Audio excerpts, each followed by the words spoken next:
Welcome to UWS Weekly, a show that is dedicated to covering United Women's Soccer, a national pro-am league with your host, Jonathan Ward. Each and every week, we will highlight players, supporters, and staff of the clubs we all pride ourselves to support in North America. The UWS is a league that is committed to advancing women's soccer.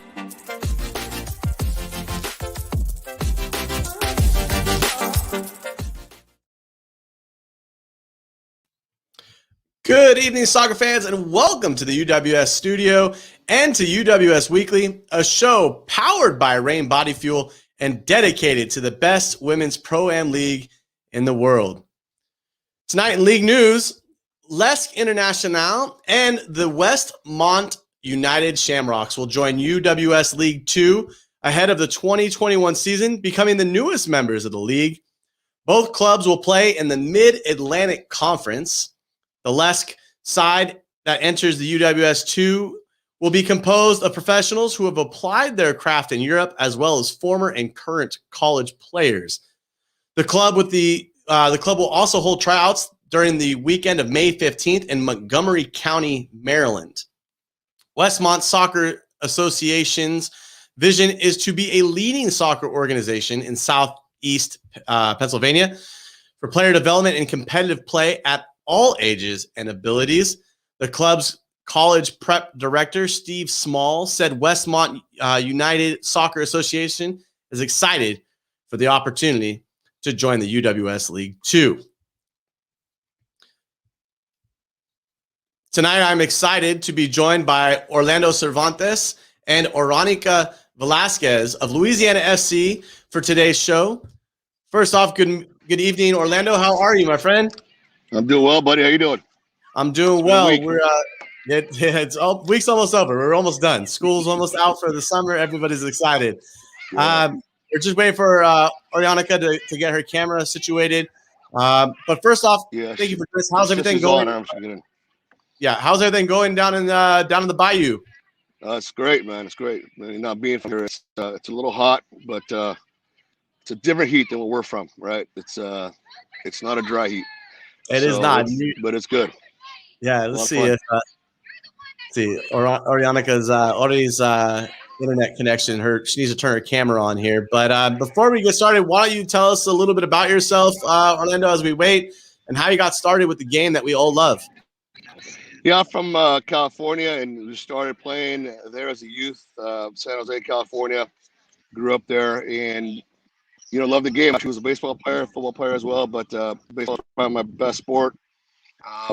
But somehow soccer became my love, and I started coaching as a kid. And as a kid, I started coaching when I was 16 years old in high school, and loved the game. So as I played through college and everything else, I just kept in it. It's been great.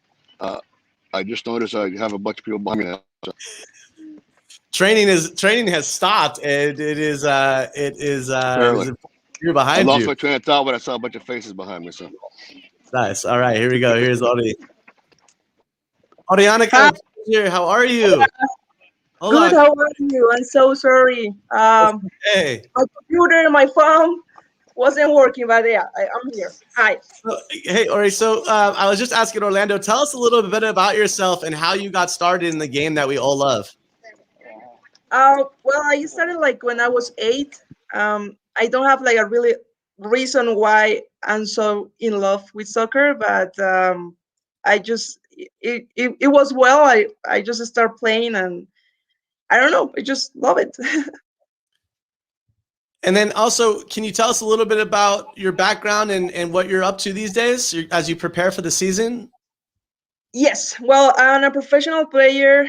I have been playing with Colombia in the last 4 years with Junior, Medellin, Envigado.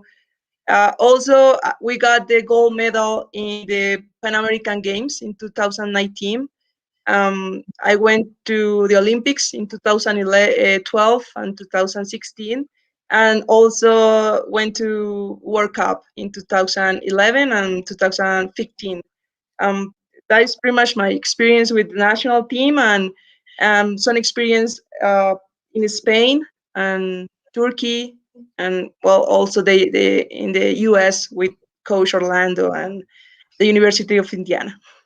So yeah, speaking of the University of Indiana University, what was that experience like, and how did you find Bloomington, Indiana, of all places, coming from Colombia? No, it wasn't that. They found me really. Mick Lyon went to Colombia. He came here and he was like looking for players, and he offered me a scholarship. I didn't know about Indiana, about Bloomington, about anything, and just got there, and I got a great teammates, a good coaches, and it was a good experience. Hard because I couldn't speak English. That was my first time learning and being in a place where there's no Spanish language, but I guess I did well. Now, Orlando, you did have the opportunity to coach Ori while at Indiana University. What was that like, and what are you expecting this time around? Oh, it was awesome. We had actually played as a Cal Poly the year before I got the Indiana job. We went there to play, and I saw her there, and I never thought I'd end up in Bloomington either. It's a place that I used to watch, NCAA tournament. Oh, they were always in it at the time, so it was good to see. But being able to coach her as well when I got there, you could tell she was going to be a professional from the get-go because it's just the way she handled herself, very serious about the game. But the thing I stood out about Ori so much is the academic part. She always has to work twice as hard as other players just to learn language. And then to have the GPA she had and health administration, she's looking here also to start a career in that. It's one of the reasons she wants to come back to the United States. But overall, not a player that you ever had to worry about academically or with fitness or anything else. Just a model player, model teammate for everybody. And so as a coach, go ahead. Sorry, I was going to say the coach. Some best players teach you too. So I try to learn everywhere else, and we learn from our players as well. So she taught me a lot as well. So I have to ask, you have a lot of faces behind you, all growing up playing the game of women's soccer. Yes. A lot of girls behind us today. Exactly. But what made you choose this journey to start a women's team, and why the UWS? Well, a couple things. I've been part of the WPSL, and it was a good league. David Kemp with Pensacola talked about this league, and we were just getting off the ground. So we felt very comfortable with it. I didn't feel the conference at the time that we were going to be a part was going to be strong enough for players like Ori and how we want to develop them as professionals and as college players. But if you look behind me right now, all these girls here, I think we have 60 or 70 right now training. They just took a little break. I don't know why, but they took a little break. And so, I want them to see players like Ori. I want them to be able to say, hey, there's a pathway for me to be a college player. There's a pathway for me to be a pro. Louisiana's lacked that quite a bit. Us being from California and coaching in Texas and other states, more advanced in that area of developing the players for a higher level. But it's been a lot better past couple of years, and hopefully it keeps getting better. And regardless of what club kids play for or anything else, this is a team for all. So we want to make sure that girls as well have the opportunity to see, hey, I've got somewhere I can go after high school. Yeah, obviously, not having all that experience in Louisiana myself, but knowing that it is a football hotbed for American football, it is nice to see soccer there. Ori, you've joined Louisiana FC from a club that is well known around the world in Colombia in the form of juniors. What is it like to have that opportunity to play for a club that is so rich in football history with Brazilian historians and even one Carlos Valderrama? And why is the UWS on the map now? Well, for me, it's a great opportunity to get to go back. I know like Orlando, and for me, it's like a great experience. I hope to do well to help the project to go as far as we can, playing good soccer, and also like as he said, encouraging like people to play and come to Louisiana and do like a good team. Here I have been playing in a really good teams. As you say, junior is have a big history here, and it's so exciting to put my experience now in the US and hopefully help Louisiana to win games and tournaments, championships, anything. Championships are always good to win, right? But I have to ask, what excites both of you heading into this new opportunity? Obviously, Ori, you're coming back into the United States to play from Colombia and Orlando. This is a whole new test for you in Louisiana. So what are you excited about? Go ahead, Ori. For me, it's just the opportunity to play in the best soccer you can find. Like I have played against the U.S. Team, and they are like awesome. They have a good team. I feel professional when I go to the US. So for me, it's just to keep learning, to do my best playing soccer, to help as I said earlier, to help the Louisiana project, and hopefully we can do like a great season. On my side is I want to help these players in college just be able to, being a Division I coach and more pro coaches, develop them as collegiate players and professional players to continue their development. I mean, I love coaching at the highest level of soccer. I love coaching kids, obviously, but there's always that little thing you miss, as somebody who's coached and at those levels, just continue to push those players to be the best players they can be. So my job is to make them better. Championships are great, but my job is I want every player to come off the field saying, Coach, thank you for your help. Thank you for making me a better player for my university, for my other club, or whatever it may be going after this. That's my big thing. Orlando, what has impressed you most about the UWS to date? Obviously, you guys were announced back in March. What has impressed you most and stood out for you as it relates to the league? The very smooth transition in terms of getting into the league. We're coming on late, so we decided it's kind of last minute. And Ori and I were talking about, hey, what if you started a team over there? And I'm like, yeah, you know what? This was like 2 months ago, whatever it was. So I've got so much going on with club and everything else. It's a push to get it done. But with a lot of the help from my staff in our club here, we've been able to get a lot accomplished. And now we're focusing on this. But it's been a smooth transition. Everything's been very professional. Social media, the players coming in, everything's been announced. I mean, it's a breath of fresh air for us to have women on the forefront of that. Ori, take me back to 2011 and 2015, where you actually had the opportunity to stand on the pitch during a World Cup and hearing your national anthem. What was that experience like to put on the colors for Colombia and hear your national anthem as you participated in the biggest event in the world?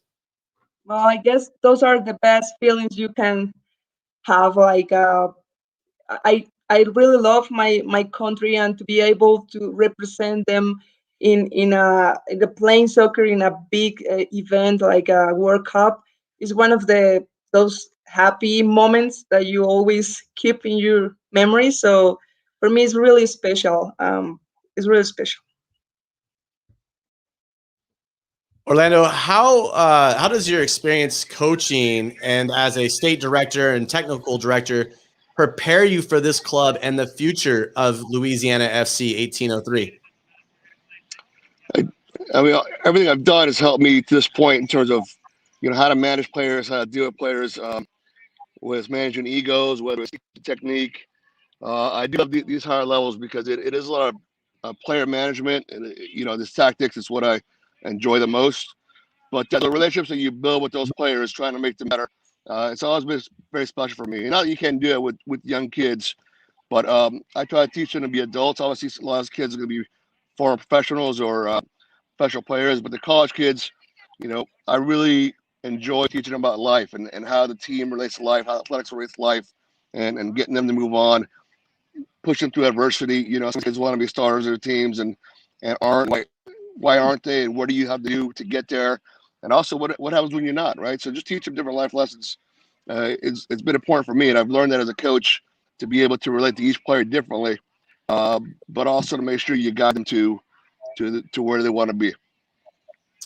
So I have to ask, along with that idea, you kind of gave me a snapshot of the mission. But for the two of you, what is the mission of Louisiana FC, and what is the overall goal as it relates to developing soccer in an American football state?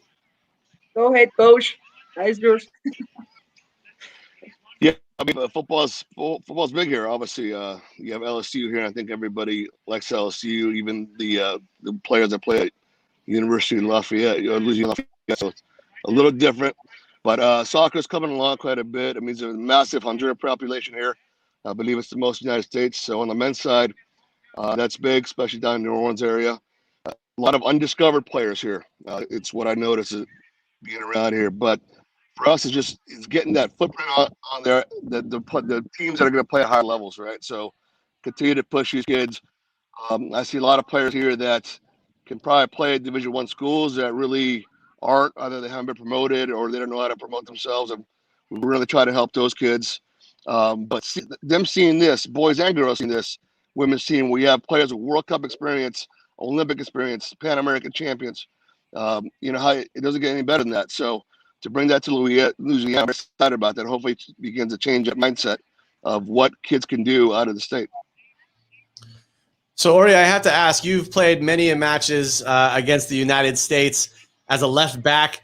Who has been the most challenging player that you've experienced and had to defend on the women's national team for the United States? Well, the last game in January, I found like a big players I never had seen him before. Number 6, I don't know the name, sorry, but I know it's number 6, number N. One that plays in the midfield. That they are so strong, and so fast. That is always hard. But for in the World Cup, Carly Lloyd, Morgan, Abby Wambach, those are players that are really hard to defend, and also an honor to be playing with them right now. And So, we had a lot of those players when some of those almost came to Indiana. I know Roosevelt, we lost her. But Alex Morgan, we coached against Cal when I was at Cal Poly, and we've known her since she was a little kid. Julie Urso, kid. So Ori, I don't think she understands those connections as we go through United States soccer. But it's fun watching her play against those players that I might have worked with, and my friends worked with as youth players coming up. So it's good. It's good to see it kind of come full circle for her. So what are some of the challenges? Obviously, Ori, being in Colombia, COVID is a bit of a different challenge than it is in the States, or maybe it's more so. But what are some of the challenges that you guys have faced individually that you've had to overcome to prepare for this season? You stay here in Colombia or there? Here? In Colombia, yeah. In Colombia. Colombia. Okay. Yeah, we're having like a really difficult times. Most of the days we still we need to stay at home, so we need to create like a new ways to practice, to like training in the house. I guess it's so hard right now for us because we don't have the vaccine, as how you say, coach. Vacuna here is really slow the way they are doing with us. So we need to take care of us. So I just staying at home and just practicing here is not easy. But we're just getting through and learning new ways to stay with the COVID. Stay fit, yeah. Orlando, what about you? What's the challenge been in Louisiana as it relates to COVID restrictions and the vaccine being rolled out? How are you guys able to maintain training? Obviously, 6 feet apart is something you guys are kind of past in the levels, but what's different?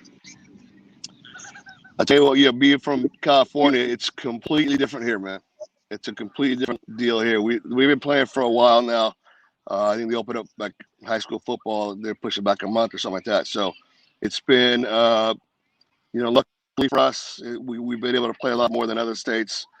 But it started off a lot of the whole 6 feet away boxes and training like that. Just with my daughter, my son, I started training at the house quite a bit. Just build them a little kickback wall and them doing that. So, but we've been able to play a lot sooner than other states.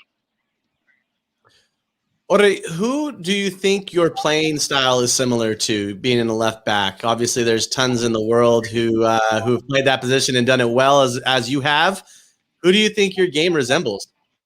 Oh my God, that is like really hard. I'm gonna say like I follow or I keep the eye I like to watch playing Alexander from the Liverpool, Walker from the City. But I don't know if I got that the same speed or move. But I really like that, and I try to do like to have like some, I don't know how you like I need help with Emulate, yeah. like technique and long passes, a short pass. Like I'm from Colombia, so we play with a lot of magic or something like that. I don't know if I got the idea, but I guess yes. That those are. So what about Roberto Carlos? Can we say as you get a little older, we're getting towards that curve that Roberto Carlos would have? Hopefully, we can get some free kicks like that. She hit that for sure, yeah. So what is the expectation for this season? Obviously, being a new season for everybody, having 2020 essentially wiped out. But what is the expectation for Louisiana FC, and how do you measure success this coming season? Ora keeps asking if we can win a championship, and I'm gonna be honest with him. I have no idea if I've never seen those levels. So I know Atlanta's good, and Pensacola's good. My thing is mainly establishing the team, establishing they'll be here for a while and be able to attract players, which we've attracted quite a bit of players. We got LSU players coming in, and we've got players from different universities, Grambling up north, these professional players here out of Colombia. But we're trying to get a lot more interest, obviously. Now it's a little different with COVID because I can normally bring players in from California, maybe Stanford kids or UCLA that we have connections with, but now travel is a little different. So my job is to make these players a lot better than what they are when they came in, and hopefully see how the league is. Winning championship, great, but I always want to win, but I want to see what level we're playing and what we need to do to be in this league for years. I've kind of gone back and forth explaining this, but I'm curious to know, Orlando, you've done high level jobs here in California. You've done it in Texas. You've been a part of Indiana University. American football is rich in Louisiana. How do you explain or define the soccer culture in the state? It's different. I think a lot of people here haven't seen soccer outside of Louisiana. We have a few programs where we do everything we can to take them. For example, we're in Las Vegas with Louisiana kids the past 2 weekends, the player showcase there. And, it's funny because I tell them, I bring you here to lose almost. We put them in higher divisions and we want to test them and see. So when they come back here, they go, okay, I know the level where I need to be. And that's it's rare here because a lot of teams don't leave the state, don't test themselves out of state. But we're trying to get to a point where kids from Louisiana that are good players see the level outside of here and go, that's where I want to play. So with American football, the level's high here. It's a lot higher than the level of soccer is when they're growing up. So with soccer, you have to actually take them out of the state to see what it is, and other places to see, okay, this is where I need to be. This is what I need to develop. So it's just continue to push that envelope, continue to make teams, clubs, whatever, better around us to push our players to a much higher level than what they played before. Some of the clubs in the UWS have a youth club or ECNL affiliate to help draw to the first team. How are you going to work on transitioning and bringing players on as you grow? Obviously, having the likes of Ori join the infrastructure helps in getting players involved. But how are you going to help players come on and grow? We are connected to a club. It's Gulf South Texas. Technically, we're connected to that club, but I made sure we don't want to name them that because I want this to be more of a Louisiana thing, right? We want players and fans coming from all clubs and be able to make them better to go back to the team. So eventually, as we build this, we're hoping that the players coming through, not only ours, but all the other ones are able to say, hey, that's the level where I want to play. That's where I want to get to. So we start off like that, bringing in internationals, bringing in other college players, and then hope that the players that once develop and leave Louisiana playing college now begin to come back to our teams, whether it's this team or another team, but come back to the state and give back and keep their skills up by playing this level. It's not an easy thing, but I think bringing in players with World Cup experience, now kids have something to shoot for, going, okay, well, wow, these players are here teaching us. I mean, they're going to be involved in the community and coaching and whatever else. So that begins to draw more players to the game, and now hopefully not only to the game, but the ones that are playing saying, all right, I do want to play after high school.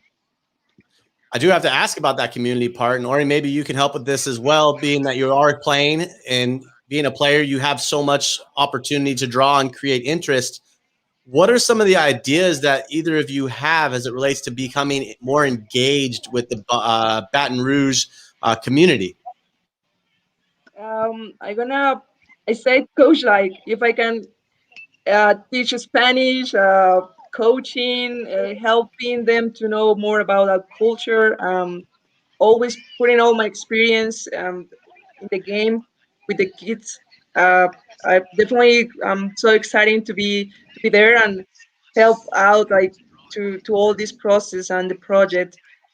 We want the people to say Louisiana is a good place to play soccer, to be here, and that is our like my mission, and I hope to lead the project for to get like big things. Yeah, we want to make our players visible, all of them, whether they're like in college or foreign pros. We want to make sure that they're out there in the community, giving back, to different, not just our club, but different clubs. Spanish speakers, want them to learn the English language as well, helping them out. I mean, they could all use help from people here. They could all speak Spanish. And there are different ways of doing that. Looking for sponsorships and having them come on the road with us and teaching them those skills of how to sell and everything else. So we're excited about having them. But the kids, boys and girls, they have somebody to really look up to now, right in their backyard. So we're going to promote them as much as we can throughout the community. What should fans and the community be excited about or look forward to this coming summer as it relates to Louisiana FC? It's going to be a very great style of play for soccer, like Ori said. A lot of the Latin American, South American players play a lot of flair, a lot of short passing, which I'll call it magic, that kind of stuff. That high level of play that you'll see that hasn't really been shown in this area before. That's something that we're really looking forward to showing the fans, the professionalism, how the college players develop, and then being able to follow them, right? So they play here for a summer. It's kind of like the Cape Cod League of baseball or something like that, right? So you see kids in your own backyard, and then hopefully in 2-3 years, you're watching them on TV or you're seeing Ori play against the United States again. And that's always the fun part. They have that connection to the community. And, yeah, they're not American, but, they're still being cheered for, right? They're still being cared for. And the college kids, hey, we spent a summer watching them. Now they're starting for LSU or starting for whatever school it may be. So that we're excited about that. Ori, what about you? What should fans be excited for as it relates to you coming in as an international player? What should they be looking forward to? What are you going to bring? Well, hopefully good scoring, like good goals, passing, like being intelligent to play, do something different. I want to make different. I want to help the team. I don't know if I'm gonna play forward or outside back or midfielder, but definitely I'm gonna try my best. Goalkeeper. Goalkeeper, okay, goalkeeper. I'm gonna do my best and help the other teammates and do like a good group, like good team, and that's I don't know, just have fun to like enjoy. Yeah, I think Ori jumped in goal one practice and she can catch a cold. That's how bad she was. So ouch. We got to teach her how to catch. Okay, that's so, true. Ori, I have to ask, as part of you coming to Louisiana FC, is it to work on potentially creating an opportunity to become a coach at some point? Don't know, coach. I guess I'm gonna. I never thought I was gonna be a coach. I don't So know. here I am. So you never know.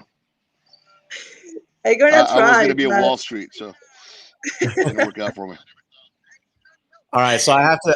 Now's the hard part. So Joe, who is our producer, he puts together these questions. They're called the hot seat, and so he puts together some pretty good questions. And so now let's go ahead and get to that portion. His first question is, what advice would you give a younger you? Is this for both of us? For both of you, yep. I'd say stay off the Twinkies. A little more. It's I'll have to think about that a little bit. But so I guess that's why it is the hot seat. Huh? Yep. Ori? I go for the easy, I guess, to enjoy more the time with the family and friends, those moments playing that sometimes you just don't care as much as you do now. I guess that just enjoy and don't be so worried about what could happen. Like, I don't know. I guess that is my easy one. Yeah, for me, I'm doing it now. Is you don't care so much about what people think. True. I cared a lot about that younger, especially running clubs and whatnot, and I noticed the more credence you put to whether it's complaints or who likes you, who doesn't like you, the more time you spend worrying about it. Now it's like, you know what? I know what to do. I know how to do it. Let's go out and do it, and whatever falls on me, and that's it. So, but I mean, I go along with the Orioles, obviously, but in terms of a career thing, that's what I would say. Favorite soccer boot or cleat? Oh, the Copa. The Copa for the kangaroo leather Copa. My second one will be the Predator, the red one I when like I came out, but the boot Copa. is how you say, Coach, La Bota, the Nike, Yeah, the boot. the boot. The Nike. Yeah, that What? Which one? Which one? The Mercurial? the first one, Mercurial. Yeah, The the Mercurial? first. See, Nice. now I show my son and my daughter my Copa, and they're like, "That's so ugly." They have these bright shoes. And I'm like, "You got to be really good if you're gonna wear bright shoes like that. I mean, what's the point to those? So you guys got to get a lot better than what you are if Classic, you're gonna wear those classic. bright shoes. Yeah, it's just a classic Copa. Simple. So for me, it's the White Predators from 2002, or it's the 1998 original Ronaldo Mercurials, the Brazilian color. All right. And I can't remember what year this Predator was out. 1998 or 2000. No, it had to be like 2002. But it was the red, kind of black with a little bit of red Predator. That's probably my second favorite one. But I was no longer really playing at that point, so it became different.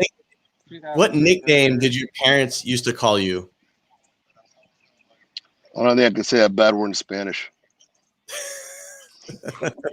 No, my nickname's Tatito. So Tato, Tato. I think my brother couldn't pronounce my name at that time. Orlando, considered Orlando, so he said Tato. So Tatito is stuck with my parents. Yeah, that ain't cabron, but I'll tell my mom about that one. For me, I think it's still like, calling me like more muñeca, but it's also like Spanish amorosas. I don't know, like nice words. For here we are so, ¿cómo se dice cuando eres muy amoroso, Coach? Like muy Very consentido. loving, very affectionate. Yes. Affectionate, yeah. So we're still calling us like that still. Oh yeah, I'm still, whatever I am, I'm Orlandito or Tatito. There's always the ito at the end, which means little. So What is your ideal outside temperature? If you could be outside, what would the ideal temperature have to be for you to be out there? see, I like a little bit of chill. So when I went to Bloomington, Indiana, my first day there, we moved in and we were playing I think Missouri. I'd never been and played soccer cold. It was March, and I remember going there. I had one sweatshirt, and that's it. And all the girls outside were wearing these big parkas, and I was just freezing. And I ended up liking the cold. So for me, something like the low 70s is perfect for me. I love the chill. I love being able to wear a sweatshirt and shorts or something like that. It's just not, I love a little crisp air. So I being like at Classic Park. I like spring season. I don't know what's the temperature, but it's like not too cold, but not too hot. Like just like in the middle. 70s. Yeah, Yes. it's probably 70s for her. Probably higher 70s for her. And then my last question for you guys this evening before we part ways, actually two more. What is your dream soccer job? Oh, Soccer job. for me to play like like with a good contract, maybe to have a club and do the administration part or something. I guess is that, yeah. That could be a great job. Orlando? Yeah. For me, GM of a pro team. I kind of had like an assistant GM job with the California Jaguars when we were back in the USL days, but that team folded like 3/4 of the season in. So, one of those, how those old minor teams would happen. I think they're still only about $12,000. So it's one of those, just a GM and WSL, MLS, something like that. I've always wanted to, and I have worked in, with the San Jose Sharks and hockey and San Jose Earthquakes at the time, which now the Houston Dynamo. But I love the front office stuff. I love the player evaluation and being able to draft, trade, everything else. So yeah, I'm still, that's always my dream job. And then my last question for you guys this evening before we part ways, I have to ask, what does community mean to you? For me, it's family. Is the time where you can actually teach each other new things and be like around good people who help you out in anything that we can possible need. I guess that is community. Is a family for me, just like that. Yeah, we teach that in our club here, being a family. Every team watching every team, supporting every team, and I've noticed the South is very much like that. I told Ori that it's different here. It's a lot. People really go out of their way to help you. Not that other communities don't, but it's really overt here on how they go out of their way to help you. So I know she's been nervous about coming here, as well as the other ones coming to. They come into a foreign country. I mean, they don't speak the language. And that's one thing that I've noticed here in Louisiana, Baton Rouge specifically, is that people do anything here to help you. Whenever they can help you, they will. And so they have nothing to worry about. Hopefully they're accepted here with open arms like they did us, like they did me. Awesome. Well, I really appreciate you two taking the time this evening to join me to have this wonderful conversation. I wish both of you the best of luck this summer, and I hope to make it out to Baton Rouge to come and witness some Louisiana FC football. Yeah, come on out, baby. It was a pleasure talking to both of you. Have a good rest of the evening. Take care. You too.